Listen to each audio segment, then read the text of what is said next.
මේ තව කලබගෑනියක් වෙලා නේද මේ අද ඊයේ මොකද්ද ඉස්කෝලේ එක.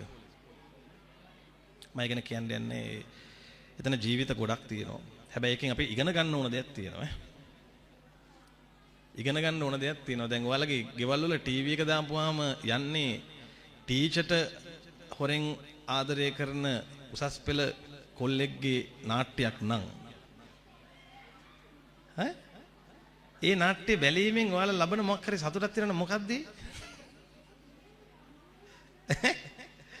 දවසක් රූපවාහිනී සංවාදක නෙමෙයි YouTube සංවාදයකදී මේ ප්‍රසිද්ධ මේ නිවේදිකාවක් මගෙන් අහුවා මුතුගල සර්ට ආදර යෝජනා ඇවිල්ලා නැද්ද පන්ති වල ගෑනු ළමයින්ගෙන් කියලා. අද දැන් මේක පුන පුනා අහනවා. අර කුණුරහටනේ කැමති. එක්ක මෙහෙම ප්ලෑන් එකක් තිබ්බත් දන්නේ නැහැ අපේ නෝනාගෙන් මට බැනුම් අසන්න වගේ එකක්. ඊට පස්සේ මං කිව්වා ඉතින් එහෙම අවස්ථා තිබිලා තියෙනවා. එතකොට ඒ ආදර යෝජනා ගේන්නේ කවුද? ළමයිනේ නේද? ළමයි කියන්නේ කවුද? ළමයි කියන්නේ නොතේරුම තියන අය. ඒතර ගුරුවරයා ළමයි කියලා හරියනවද? ඒතර ළමයි ඒ දේ කරද්දී අපි හිතන්න ඕන ළමයි වගේ නෙමෙයි. අපිට දෙන්න ඕන හැඟීමක් මම ගුරුවරේ අනේ මේ ළමයාට ඉතින් මේක මෙහෙම හිතලා ඉතින් මම කවදාවත් බනින්නෙත් නෑ ඒවට. බනින්නේ මොකද මේ ළමයා ලොකු එම්බැරස් වෙනවනේ. අපි බැන්නාම මේ ළමයා සමහරට මානසික කඩාවැටෙලා සියදි විහානි කරගන්න පුළුවන්. ඒ ලැජ්ජා වෙනවනේ. ඒතර කියන්න තියෙන්නේ මේ මෙහෙමයි චූටි මණික මම පන්ති වල චූටි මණික කියලා තමයි කියන්නේ. චූටි මණික වා මේක හිතන්න තෝ හොඳට ඉගෙන ගන්නකෝ වැඩි කරගන්නකෝ ඉස්සෙල්ලා. ළමයාට බලාපොරොත්තුවක් දෙන්න ඕන. සර් මට හරි දුකයි මට යාගේ නම්බර් එක ඩිලීට් කරන්නත් බෑ. මට යව නිතර මතක් වෙනවා මට අවවාදයක් දෙන්න. මං ඒ දැරිවියට දුන්න අවවාදය මේ දූවරුන්ටත් මේ පුතුණුවන්ටත් කියලා මෙතනින් බැහැලා යනවා. වටිනාකම් දෙන මිනිස්සු ඇසුරු කරන්න හුරු වෙන්න. ඒක එක. දෙවෙනි එක තමයි නුසුදුසු දේවල් කරන්න එපා. මෙහෙමනේ දැන් මුවා පැන පඳුර ළඟට යන එක ඇත්ත ස්වභාව. මුවෙක් පැන පඳුර ළඟට යන එක ස්වභාවය. පඳුර පැන මුවා ළඟට යනවා කියලා අහලා තියෙනවද කවුද? මේ වගේ අනිත් පැත්ත වෙන්න ගියාම ඔන්න ඔය වගේ ප්‍රශ්න එන්න පුළුවන්. තුන්වෙනි දේ තමයි කැතයි කිව්වොත් ලස්සන වෙලා පෙන්වන්න.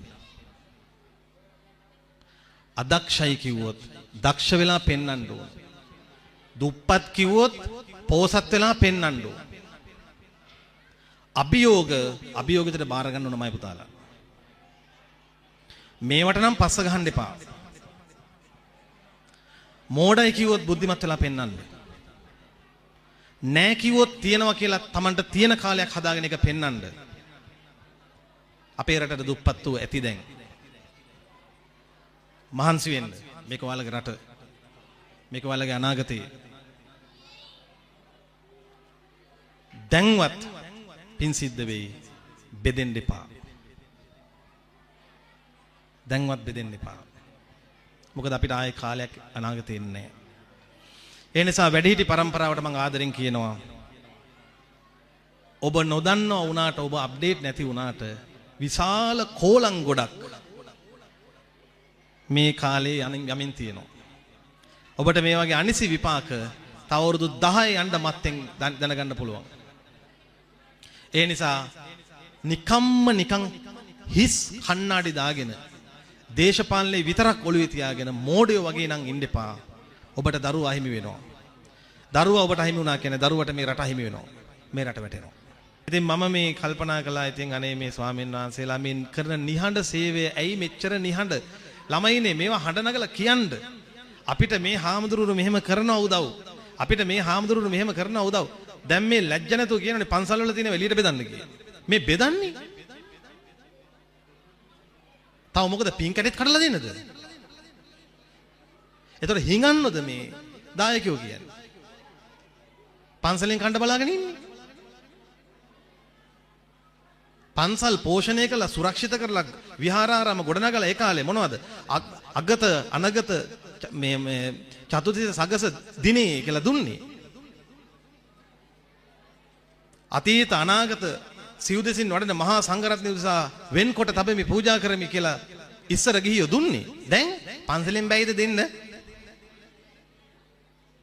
මේ හිඟන්නෝ කියන කතා අහන්නත් එපා ඔයගොල්ලෝ. සංඝයා වහන්සේලා පෝෂණය කරන්න, ජීවිත වර්ණවත් කරගන්න, ඉංග්‍රීසි ටික හදාගන්න, IT පැත්ත දැනගන්න. මට සතුටු හිතුණා අර කම්පියුටර් ලැබ් එක දැක්කම. අනාගතය උදෙසා සැලැස්මක් ඇතුව වැඩ කරන්න. මේ මෝරන්න කලින් මේරු වැඩ කරන්න නැතුව ඉන්න. ඊර්ෂ්‍යාව අඩු කරන්න. පැත්තකින් තියන්න. තියෙන මිනිහට හූල්ලන්න නැතුව ඉන්න. තියෙන මිනිහට උදව් කරන්න. ඒ මනුස්සයට දිරි දෙන්න. ඔදරුවන්ගේ ජීවිත වාසනාවන්ත වේවා. හැදු වැඩු දෙමව්පියන්ට පින් සිදු වේවා. මෙතන ඉන්න දෙමව්පියන් දීර්ඝායුෂ ලබත්වා. මහා සංඝරත්නය නිදුක් නිරෝගීව බොහෝ කල් චිරජීවනයේ ලබත්වා. මේ ශාසනය සෝභමාන කරන්න ඔබ වහන්සේලාට සියලු වෙරවීරිය ලැබේවා. පින්වත් මෑණියන්ට නිදුක් නිරෝගී දීර්ඝායුෂ ලැබේවා. සියලු දෙනාට ජය පතනවා. නැවත මුණ ගැහෙමු දවසක. තෙරුවන් සරණයි. ජය වේවා.